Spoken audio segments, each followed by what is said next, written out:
പുതിയൊരു വീഡിയോയിലേക്ക് എല്ലാവർക്കും സ്വാഗതം. ഇന്ന് നമ്മൾ തയ്യാറാക്കാൻ പോകുന്നത് വരിക്കച്ചക്ക കൊണ്ട് നല്ലൊരു സ്വീറ്റ്സ് ആണ്. അതിനായിട്ട് പഴുത്ത വരിക്കച്ചക്ക നമ്മൾ ഒരല്പം എടുത്തിട്ടുണ്ട്, ഒരല്പം തേങ്ങ കുത്തിയെടുത്തത്. ഇനി ഇത് തയ്യാറാക്കുവാനായിട്ട് മിക്സിയുടെ ജാറിലേക്ക് നമുക്ക് തേങ്ങ ഇട്ട് കൊടുക്കാം. ഇത് നന്നായിട്ടൊന്ന് അരച്ചെടുത്തുകൊണ്ട് വരാം. ഇതിലേക്ക് ഒരല്പം വെള്ളം കൂടി ഒഴിച്ചു കൊടുത്ത് നന്നായിട്ടൊന്ന് അരച്ചെടുക്കാം. ചക്കച്ചുള നമ്മൾ നന്നായിട്ടൊന്ന് അരിഞ്ഞെടുത്തിട്ടുണ്ട്. മിക്സിയുടെ ജാറിലേക്ക് നമുക്ക് ഈ അരിഞ്ഞെടുത്തിരിക്കുന്ന ചക്കച്ചുള ഇട്ട് കൊടുക്കാം. ഇനി ഇത് നന്നായിട്ടൊന്ന് അടിച്ചെടുക്കണം. നമ്മൾ നിറച്ച് എടുത്തിട്ടുണ്ട്. ഇതിനി നന്നായി ഒന്ന് അരച്ചെടുക്കാം. വെള്ളം ഒഴിക്കാതെ വേണം അരച്ചെടുക്കുവാനായിട്ട്. അരച്ചെടുത്ത തേങ്ങയിൽ നിന്ന് നമ്മൾ പാല് പിഴിഞ്ഞെടുത്തിട്ടുണ്ട്. പാൻ അടുപ്പത്ത് വെച്ച് ഒന്ന് ചെറുതായിട്ട് ചൂടായി വരുമ്പോൾ ഒരല്പം നെയ്യോ എണ്ണയോ ഒഴിച്ചു കൊടുക്കാവുന്നതാണ്. ഇതിലേക്ക് ചക്ക അരച്ചത് ചേർത്ത് കൊടുക്കാം.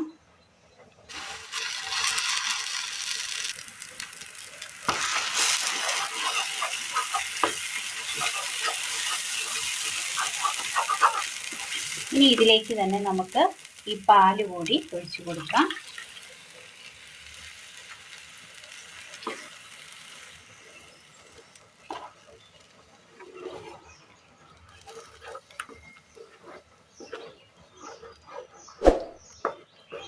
തേങ്ങാപ്പാലിലൊന്ന് മിക്സ് ചെയ്ത് നന്നായി തേങ്ങാപ്പാലിൽ കിടന്നൊന്ന് തിളപ്പിച്ചെടുക്കണം.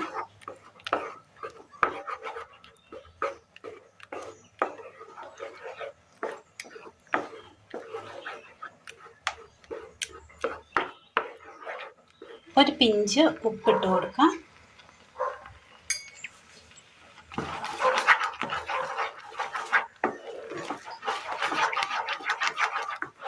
ഇനി നമുക്ക് ഇതിലേക്ക് ഒരല്പം വെല്ലം കൂടി ഇട്ട് കൊടുക്കാം. മധുരമുള്ള വരിക്കച്ചക്ക ആയതുകൊണ്ട് അധികം മധുരം ചേർക്കണമെന്നില്ല. ഞാനിത് ഒരു ക്യൂബ് വെല്ലമാണ് ചേർത്തിരിക്കുന്നത്.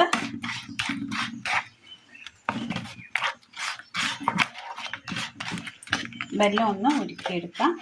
വെല്ലം ഒന്ന് ഉരുകി വരുന്നതിനോടൊപ്പം തന്നെ നമുക്ക് ഇതിനകത്തേക്ക് ഒരു ഏലക്ക ചതച്ചത്, ഏലക്കയുടെ കുരു മാത്രമാണ്, തോടില്ല.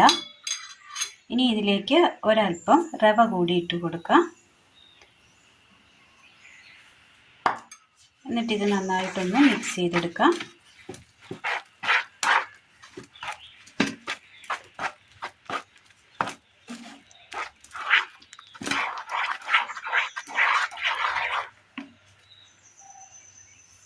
ഒരല്പം കൂടി ഇട്ട് കൊടുക്കുകയാണ്.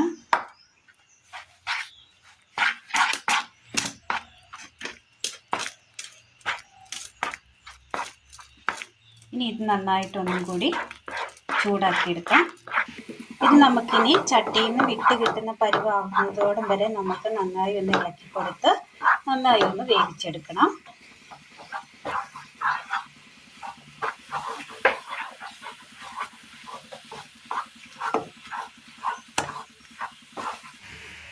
ഇത് നമ്മൾ ഇതുപോലെ എടുത്തിട്ടുണ്ട്. ചട്ടിയിൽ നിന്ന് വിട്ട് കിട്ടുന്ന പരുവത്തിൽ നമ്മൾ എടുത്തിട്ടുണ്ട്. ഇതൊരു ബൗളിലേക്ക് മാറ്റി കൊടുക്കാം.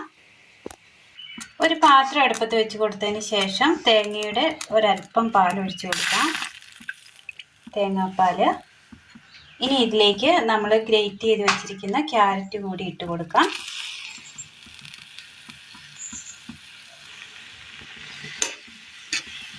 തേങ്ങാപ്പാലിലിട്ട് ക്യാരറ്റ് ഒന്ന് വേവിച്ചെടുക്കുകയാണ്. ഇനി ഇതിൽ കിടന്ന് തന്നെ ഈ ക്യാരറ്റ് വെന്ത് അതിൻ്റെ ഈ പാലൊന്ന് വറ്റി കിട്ടണം. വറ്റിച്ചെടുക്കാം.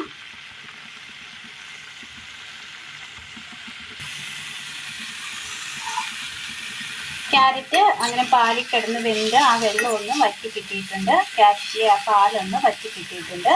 ഇത് ഏകദേശം നന്നായി തന്നെ വെന്ത് കിട്ടിയിട്ടുണ്ട്. ഇതിൻ്റെ ആ പച്ചപ്പൊന്ന് മാറിയിട്ടുമുണ്ട്. ഇനി നമുക്ക് തീ ഓഫ് ചെയ്യാം.